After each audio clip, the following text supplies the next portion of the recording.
What's up everyone, and welcome back to the Comms channel. Some of you may have seen our videos on the VGC and BTECH radios with APRS capability. This is a digital communication protocol for ham radios that allows you to send GPS positions and text messages back and forth with other users. Since those are ham radios, they do require a license though, so what options are there for those that want off-grid voice and text communications with the ability to send GPS positions without needing a ham radio license? That's what we'll get into in today's video when we take a look at the Motorola T800 series of radios, so join me as we take a look. US Air Force on guard, aircraft 4 miles west of Bainbridge Airport. Okay, I'll be back in 6 seconds. We're approaching a restricted area. Restricted area is 1 mile west. The Motorola T800 series are FRS radios, which stands for Family Radio Service, and this is a radio service with 22 channels that the FCC doesn't require a license for. These channels are also shared with GMRS, which stands for General Mobile Radio Service. Now this does require a license, but you're not required to pass a test like ham radio. Although they share frequencies, there are some differences between FRS and GMRS radios that we'll want to quickly go over to help you make a decision on which service to go with. While this video is focused on these Motorola FRS radios with texting and location sharing, we'll have an upcoming video on the BTECH GMRS-PRO, which is a GMRS radio with the same functionality. So here are the differences between the two.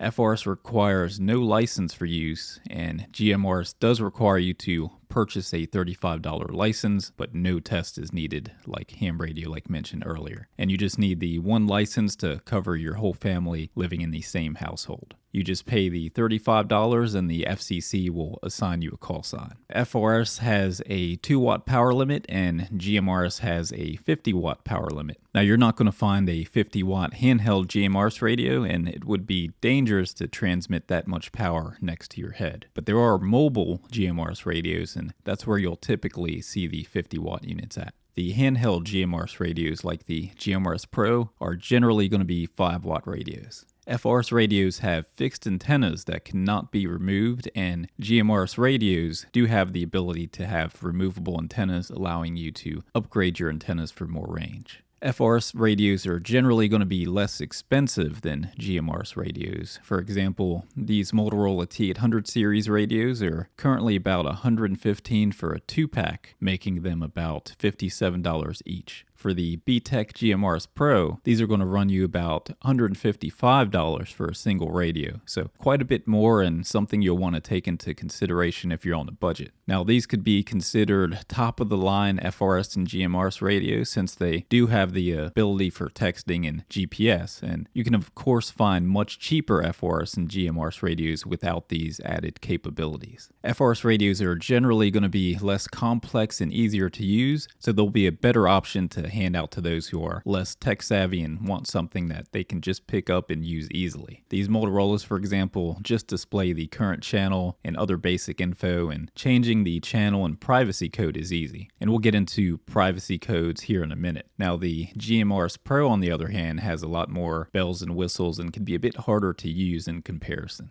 The final difference will be when it comes to repeaters. There's an additional 8 frequencies that are reserved for repeater inputs that the FRS radios don't have the ability to transmit on. Now, if you're unfamiliar with what a repeater is, it's basically another radio system typically placed in a good location to give extended range or help signals reach over terrain that would otherwise block your signal from reaching someone, like on the other side of a mountain, for example. The GMRS radios have these additional channels for the repeater input that they can transmit on. The way it works is the repeater receives a signal from the radio user that is currently transmitting, and then it retransmits the incoming signal on another channel. The channels for repeater output are going to be channels 15 to 22. So while the FRS radios can't transmit on repeaters, they are able to receive them at least, since they do have access to channels 15 to 22. So those are the differences between FRS and GMRS. So let's go over the main features of the Motorola T800 series. You get the ability to transmit on the 22 FRS channels, and each channel has 121 of what many FRS manufacturers call privacy codes. Calling it that can be a little misleading though, as they don't really offer any privacy and is more of a way to eliminate interference and only hear the people you want to talk to. For example, if we were on channel 1 and using a so-called privacy code of 121, we would only be able to hear people on channel 1 as long as they were using the same privacy code of 121. Now, this doesn't mean that others can't listen into your communications, though. If someone isn't using any privacy code and just has their radio set to 0, they can listen to everyone on that channel, regardless of what privacy code they're set at. Just something to be aware of that many people get confused about due to many FRS manufacturers using the term privacy code for this feature. Next feature we have is a scanning feature that will scan through the channels to find channels with active users. Once an active channel is found, it will then scan through the privacy codes to find which code is in use. The next handy feature is these radios can pick up the NOAA weather radio frequencies, so you can tune into the current weather conditions and also set up weather alerts for an alarm to go off on the radio in the event that NOAA sends out an alert for severe weather. Now, as far as range goes, the packaging on a lot of these radios make wild claims of 35 miles, but that's going to be in ideal conditions, which is generally going to be rare cases. And if we look at the additional range info on the packaging here, we can see more realistic scenarios in their ranges, like 35 miles for mountain to valley below, 6 miles on open water, and around 2 miles for neighborhood or town usage, which is the range most people will be getting. Now on to the key feature that sets these radios apart from other FRS radios, and that's the ability to connect the radio to your phone via Bluetooth and use the Motorola Talkabout app for off-grid texting back and forth, GPS location sharing, radio control, and even using the phone as a microphone and speaker. The app does a good job of walking you through the pairing and setup, so we won't go over that here and just focus on the app features and usage. In the app, we have 3 tabs at the top. We have the chat tab, which has Shout, which is essentially a chat room where you can chat with everyone on the channel that you're on. So to see what that looks like, I'll send a message with hello and the Shout chat room here. The radio connected to this phone will send a data transmission with the message. The other radio will receive it and display it on the phone that radio is connected to. And then that radio will also respond back with a data transmission of its own, letting the sender know that the message was received. This is called an acknowledgement packet. Now, the data sound you're currently hearing is muted on these radios, so you won't normally hear this, and I'm just picking this up with my communications receiver to demonstrate what's going on. So that was the chat room where you can chat with everyone. Alternatively, you can use the button on the bottom right here with the pencil and paper to select a member to send a direct message to instead of sending a message to everyone. The next tab we have here is the Talk tab, which gives you the ability to use the phone's microphone and speaker to talk on the radio. This is handy if maybe you have the radio clipped on a backpack, for example, and want to use the radio without having to remove it. Or my favorite, and something I've been doing with the VGC radio, is throwing a line over a tree and tying the line to the radio and pulling the radio up the tree to get it up higher. Then you just use the phone to talk through the radio and get increased range with it being up there. This is especially easy with these Motorola radios that have this open loop on the bottom of them that you could tie the line to or hook on a carabiner to string it up a tree. Or if you're in an area with a lot of bears like here in Appalachia, many of these backcountry campsites have bear cables for storing food and other smelly items that attract bears. They also make for a quick and easy way to get the radio up higher and use it via Bluetooth. Now, one important thing to note is this feature is only available on the newer generation Motorola T800 radios, which are the T802 and T803. The earlier models, the T800 and the T801, don't have this capability. It's also worth noting that the data transmission formats changed in these newer generation radios, which means the texting back and forth and GPS location sharing is only possible within the same generation radios, so be sure to take that into account when purchasing. On to the next tab, which is the Maps tab, where you can see your location and the locations of others with capable radios. On this tab, we have some buttons on the right here. This top button is for selecting map styles, which I'll typically use the outdoor one, which is a topographic map. Then below that, we have the View Members button, where we can pick and choose who is shown on the map. Next button is a Tracks button, where you can record tracks.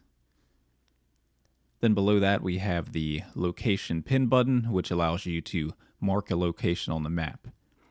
You may notice it has these 3 words that change as you move the pin across the map. This is using a location system called What 3 Words, which divides the entire world into a grid of 10 by 10 foot squares, and each square has a unique combination of 3 random words. This makes it easier to communicate precise locations by just using 3 words instead of reading out an entire longitude and latitude. So this location pin could be used to set the location of a base camp on the map, for example. So let's go ahead and name this one Base Camp. And then we'll go ahead and save it on the map. So now we know where the base camp is set on the map, and we can also tap on the location pin, and we have a share button that we can use to select and send the location to another radio user. The other user will see a message with the location pin, and if they tap on the message, they'll be able to see it on the map. The next button below that is the geofence, which allows you to set an area to alert on if a user exits that particular area. And then the final button on here is used to manually transmit your current location. There are also a few options for automatically transmitting your position, and we can find that by using the hamburger menu on the top left, then App Settings, and here we have Auto Update Location, where we can either transmit based on a particular time frame, like every 5 minutes, for example, or we can set it to be based on distance traveled since last update, like every half a mile, for example. Then below those settings, you can have it transmit it to everyone or select a specific user to transmit your location to. Now there's one final section on the app we want to go over, and let's go back to the main menu screen. So we'll hit back a few times until we get there. And then let's check out the radio settings.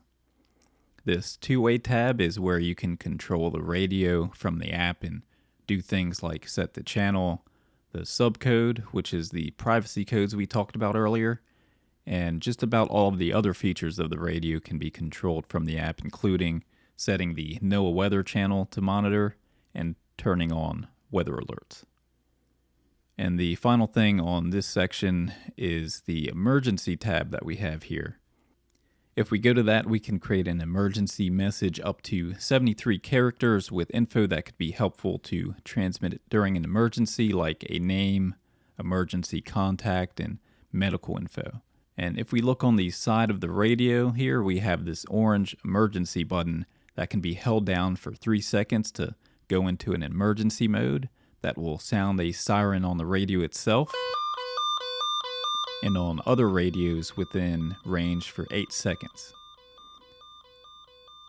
And then it'll open the microphone for 22 seconds to allow you to speak into the radio to let others know the nature of your emergency. Then after the 22 seconds is up, it'll transmit the emergency message that we set here into the Shout chat room, and it'll also transmit your current location.